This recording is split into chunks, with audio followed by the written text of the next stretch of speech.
Fala aí, galera, tamo aí de volta. Falar de um assunto sério hoje. Tava acompanhando aí o julgamento do habeas corpus do ex-presidente Lula. É uma coisa tão bonita, né? Emocionante até, cara. Eu entendo porra nenhuma que eles falam, mas é emocionante assim mesmo.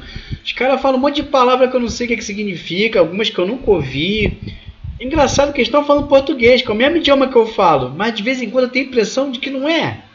Às vezes acho até que eles estão falando outra língua, porque eu não conheço aquelas palavras todas, rapaz.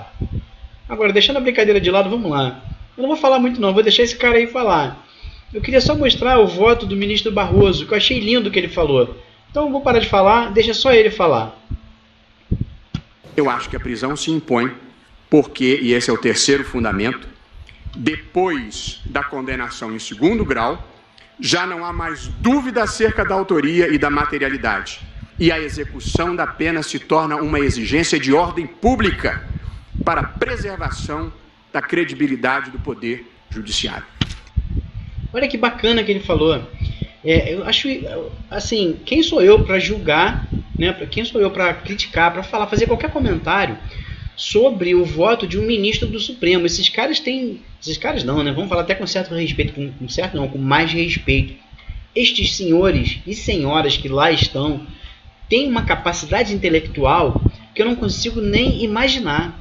Então, assim, quem sou eu para falar alguma coisa sobre as concepções que estes senhores e senhoras têm?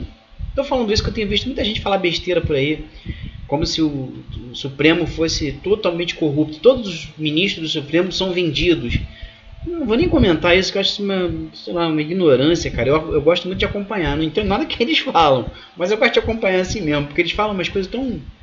É tão legal você ver um debate de ideias que não precisa descambar para violência, ninguém xinga ninguém xinga um palavrão, ninguém dá tiro em ninguém. Então, é um debate de ideias, isso é tão bacana, tão bonito, emocionante, mesmo que eu não entenda o que eles estão falando.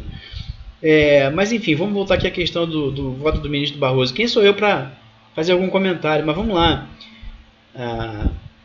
O que ele fala é isso aí, cara. Para mim está sintetizado nessa construção dele, nessa argumentação dele, sintetiza tudo o que se precisa falar sobre o assunto. O cara foi condenado, o réu foi condenado em primeira instância. Ele já foi condenado, já foram apresentadas provas, já foram apresentados como é que fala? Depoimentos. O júri já analisou tudo. Tanto a promotoria quanto a defensoria tiveram chance de apresentar suas teses. Ou seja, o caso já foi julgado. O cara só não aceita, o réu só não aceita ser condenado. E aí ele recorre. E aí vai para a segunda instância. Na segunda instância, é tudo feito praticamente novamente. As provas são analisadas novamente. Pode haver... Enfim, como se fosse um novo julgamento. Eu não vou entrar em detalhes não, até porque eu não sou jurista nem advogado para ficar falando aqui. Mas enfim, é como se fosse um novo julgamento. E novamente, o réu foi condenado. De novo, a defensoria, a promotoria, todas as provas, os jurados, tudo foi analisado à exaustão. E o réu foi condenado. Então, na verdade, quando se fala que, como os ministros estão falando em presunção de inocência, na verdade, nesse caso, não é presunção de inocência, é pura teimosia. O cara só não quer aceitar que foi condenado. Ele já foi condenado em duas instâncias. Então não tem sentido não cumprir a pena. Mesmo que ele possa interpor recurso, mesmo que ainda haja mais quantas instâncias, mesmo que só é considerado terminado, né, só é considerado transitado em julgado, um caso, quando chegar no Supremo. Quando chegar na máxima corte de apelação que é possível. Ou quando se esgotaram todos os recursos, é isso que interessa. Todos os recursos foram esgotados e aí realmente não tem mais jeito desse réu se declarar inocente. Tudo bem. O fato de ainda haver recursos não quer dizer que ele não possa ser preso. Ele pode ser preso, ele pode continuar alegando inocência, ele pode continuar correndo atrás da sua presunção de inocência, cumprindo a pena. Por quê? Porque isso não é nenhuma arbitrariedade, como estão dizendo. Não é nenhuma ilegalidade. Ele já foi condenado. Ele está recorrendo contra a decisão de uma condenação. Ele não está ainda sendo julgado. Sabe como é que é? A presunção de inocência enquanto o cara não foi julgado ainda. Ele já foi julgado e condenado 2 vezes, em 2 instâncias diferentes. Então ele tem sim que cumprir a pena. E é isso que o ministro Barroso fala aí, sintetiza aí tão bem. Que quando você não dá provimento, não cumpre a pena imediatamente, você faz com que aconteça o que a gente vê aí. As pessoas não acreditam mais na justiça. Já começam a ouvir essas bobagens de dizerem que o Supremo está vendido, que todo mundo é corrupto. Por quê? Por causa dessas... Enfim, dessas complicações. Eu não posso nem falar que também estão errados, porque eles são muito mais inteligentes do que eu. Mas enfim, ele falou o que eu penso. O cara já foi condenado, ele só está sendo teimoso. Não tem mais nada a ver com presunção de inocência. Deixa ele falar mais um pouquinho. Alguém condenado em 2º grau por roubo ou por estelionato, ou, como se considera que no Brasil não são crimes violentos, corrupção ativa, corrupção passiva, peculato, lavagem, fraude em licitação, nada disso é crime violento. Achei lindo o que ele falou aí agora. Lindo o que ele falou quando ele enumera os crimes e vai dizendo: no Brasil não são considerados crimes violentos, corrupção, estelionato, lavagem de dinheiro, desvio de verba, fraude em licitação pública, enfim, peculato, que ele fala também. Enfim, é muito inteligente da parte dele colocar essa situação. Estes crimes não são vistos como crimes violentos, mas deveriam ser, porque estes crimes, na minha opinião, são os crimes de maior violência possível. Porque o cara que comete esse crime, ele não pega uma arma e dá um tiro em alguém. Ele não pega uma faca e dá uma facada em alguém. Não, ele não faz isso. Mas o que ele faz, tira a vida de milhões de pessoas. É isso mesmo. O que o político corrupto faz, que é desviar a verba pública, tira a vida de milhões de pessoas. O político condenado por desvio de verba deveria ser condenado por crime hediondo, por genocídio, porque ele está aniquilando uma população inteira. Eu acho que as penas mais pesadas deveriam ser para os crimes de colarinho branco. Até porque esses caras não têm nem a desculpa de dizer que nasceram na miséria, que viveram uma vida de violência, que vivem, né, numa vida de violência, como os favelados que acabam virando marginais. Não é que todo favelado seja marginal, não é isso. Mas acontece eventualmente do cara entrar para o crime porque ele vive uma vida miserável, vive no meio da violência. Esses caras não têm essa desculpa. O político não tem uma desculpa para dizer porque ele roubou milhões. E quando ele rouba esses milhões, ele assassina outros milhões de pessoas. Então esses crimes são os crimes mais violentos que podem ser cometidos. E as penas para eles deveriam ser as mais pesadas, as mais severas. Já até me perdi. Desculpa aqui, divaguei. E aí, o sujeito que roubou 100 milhões frequenta os mesmos restaurantes de gente que passou o dia trabalhando. Olha que lindo que ele falou. Bacana, isso sintetiza uma série de coisas. Ele falou de restaurantes, mas isso serve para tudo.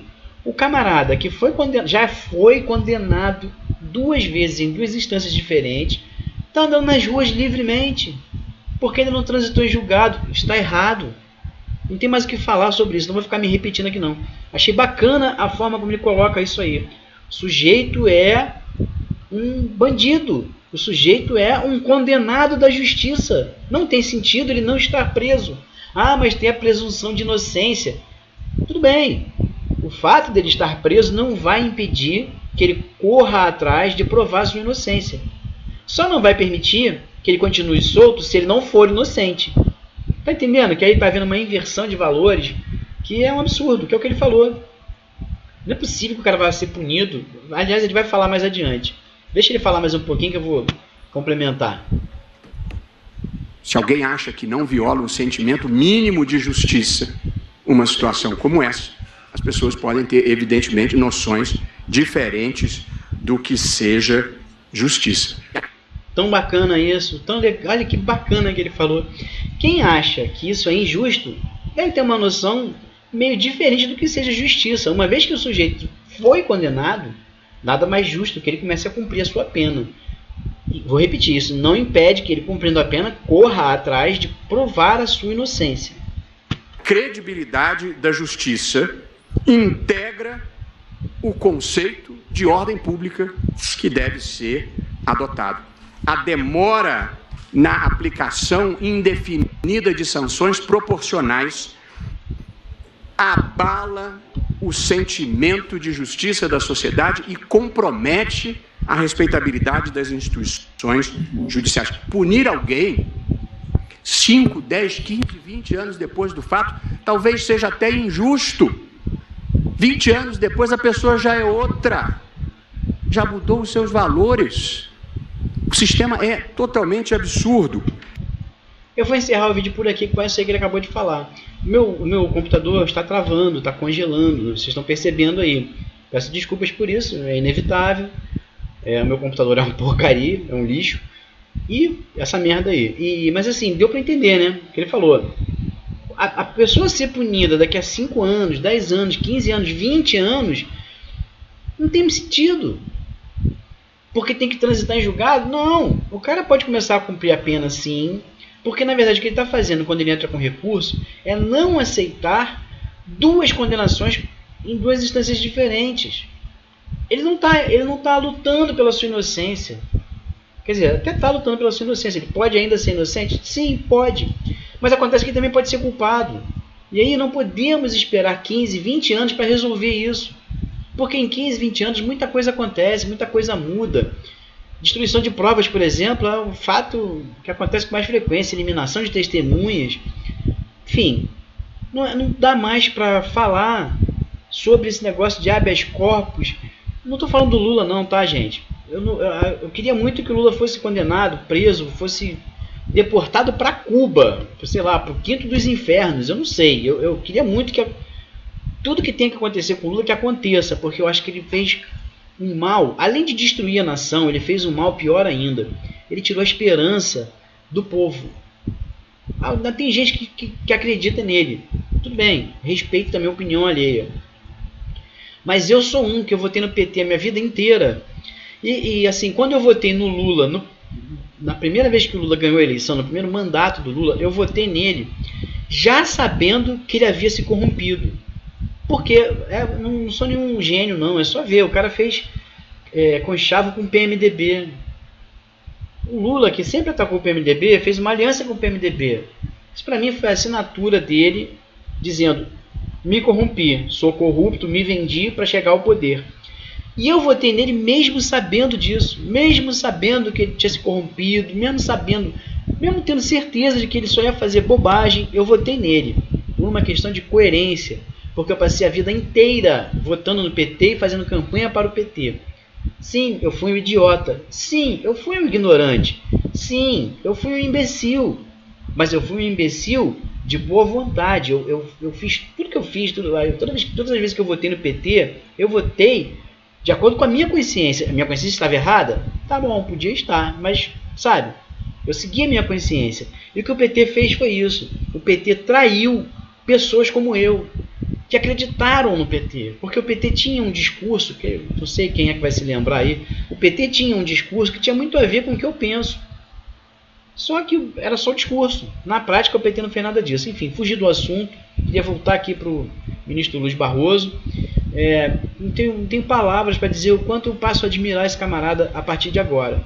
Foi lindo tudo que ele falou, foi perfeito na sua argumentação, sintetiza tudo que eu acho que todo mundo pensa.